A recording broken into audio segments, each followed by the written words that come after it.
Alright guys, just working on the Lumina here. Figured I'd grab the camera.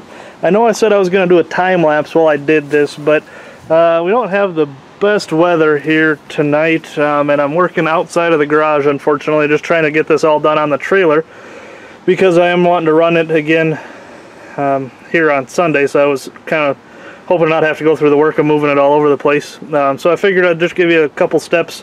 We'll pop in and out as I'm doing the work here. So with the tire still on, I popped the axle nut off.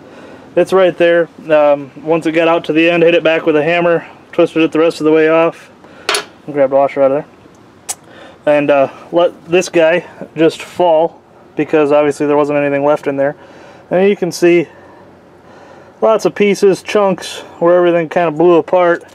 It landed right there. You can see more chunks and pieces of where everything blew apart. Now usually, guys, I'm pretty lazy when it comes to changing axles. Let me see if I can get a, there we go. Usually I would just leave that cup in there. I would cut the boot, pull the cup out of the new axle, just slide the pieces into there.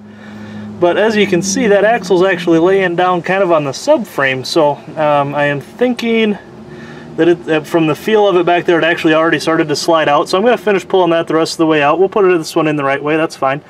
While I was in here, I also learned, yeah, you can see a little bit of a banana shape to the tie rod there, so she did bend a little bit, but at the same time, that's a little harder to see, but this control arm's actually bent also. It's probably why it still looks straight. They both bent a little bit. If you look at the front of this thing, it really looks like both wheels are facing exactly the same direction. So I'm probably honestly just going to leave those things. I'm just going to work on getting this axle pulled apart. So I'm going to get this crown nut off of the ball joint down here and get that off, pop that up and out of there, move this out of the way, and then we'll check back in. Alright, so I kind of got rained out last night while I was trying to get things done here, but we did find, and actually one of the guys that had commented was kind of right, not 100%, but actually that cup down there for the axle in there was actually touching the frame. However, we did take a look, and it doesn't look like that lower mount is broken, but this motor was sitting way back. I mean, it was touching back there. I've just loosened these front mounts, and now I'm able to, you can see I can pull it back to where it's supposed to be. However, I don't think it was that lower mount that was the problem.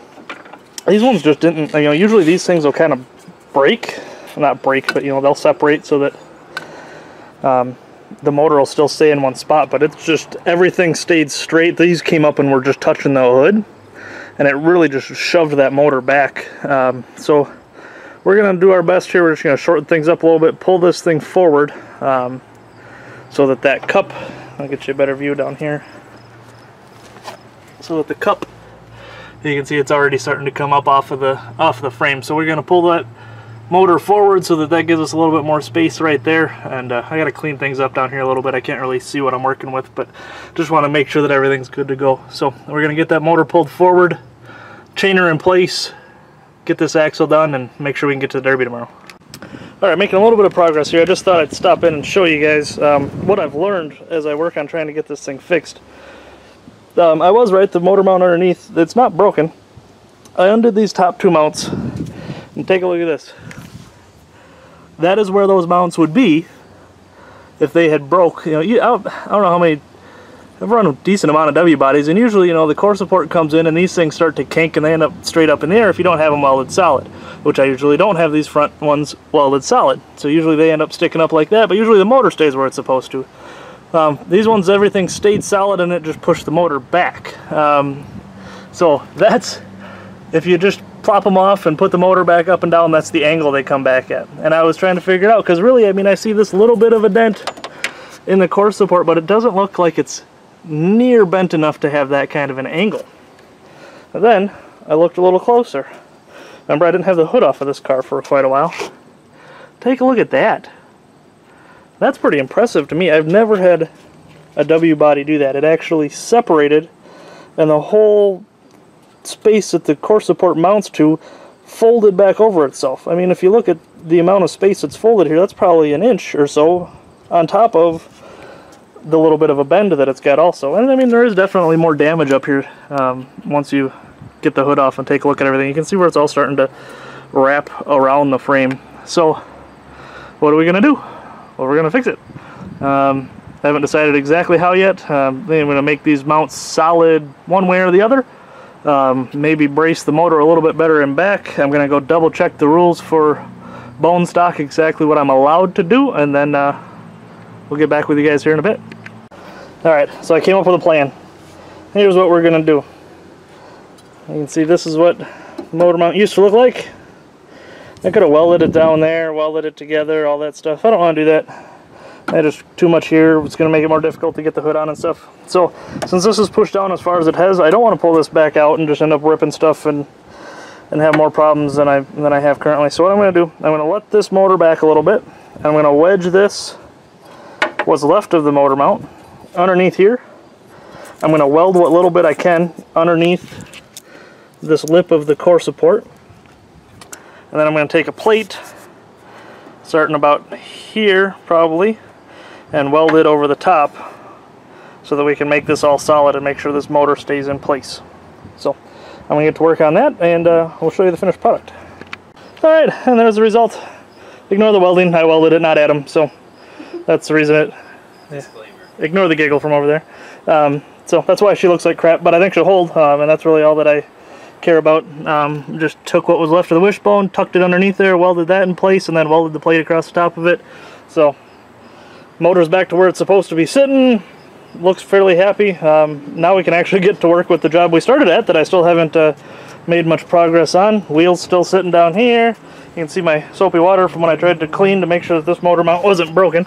But now you can see that axle cup is sitting back up where it's supposed to be. So I already pulled the cotter key out of the ball joint down here. We're going to get that nut taken out, pop that thing out of there, get an axle thrown in here, and she'll be ready to go.